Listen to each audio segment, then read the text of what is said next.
ఇది నేను చెప్పేటువంటి రాశి వృషభ రాశి. ఇది భూతత్వము గల రాశి అండి. ఇది మన రాశి చక్రంలో కనుక మనం చూస్తే మేషరాశి తర్వాత ఉంటుంది.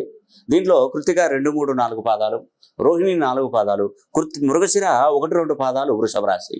వృషభ రాశి వారికి ముఖ్యంగానండి స్థిరత్వం, ఓపిక, నమ్మకమైనటువంటి స్వభావం కలిగి ఉంటారు వీరు. ఇది భూతత్వం అవడం వలన ఆచరణలో స్థిరంగా ప్రాక్టికల్గా ఉంటారండి. ప్రకృతిని ఎక్కువగా ప్రేమానురాగాలతో చూస్తుంటారు. అంటే ప్రకృతి అంటే వీళ్ళకి ఎక్కువగా నేచర్ అంటే ఇష్టంగా ఉంటుంది. అదేవిధంగా సౌందర్యం మరి విలాసవంతమైనటువంటి జీవితాన్ని, భౌతిక సుఖాలను ఎక్కువగా ఇష్టపడుతూ ఉంటారు. అదేవిధంగా కుటుంబంలో స్నేహితులతో మంచి స్వభావాన్ని వ్యక్తపరుస్తూ ఉంటారు. అది ఒక విధంగా చెప్పాలంటే వీరికి కష్టపడే స్వభావం ఎక్కువగా ఉంటుందండి. అదేవిధంగా సహాయం చేయడంలో కూడా వీరు ముందుంటారు. కొంతమంది అయితే వీరు మొండిగా కనిపిస్తూ ఉంటారు.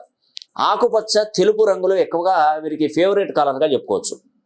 అదేవిధంగా వీళ్ళు రియల్ ఎస్టేట్ రంగంలో కానీ, ఆర్ట్స్ వీటికి సంబంధించిన వాటిలలో ఎక్కువగా ప్రాధాన్యత ఉంటుందండి. జీవన శైలిలో శుభ్రత, మంచి ఆహారం అనేది కూడా తీసుకోవడంలో వీరికి వీరే సాటి. ఒక విధంగా చెప్పాలంటే 2025 సంవత్సరంలో వీరికి వృషభ రాశి వారికి చాలా అభివృద్ధి అనేది కూడా కలగబోతుందండి. ఇక నుంచి 2034 వరకు ఏకతాటిగా ఉంటుంది.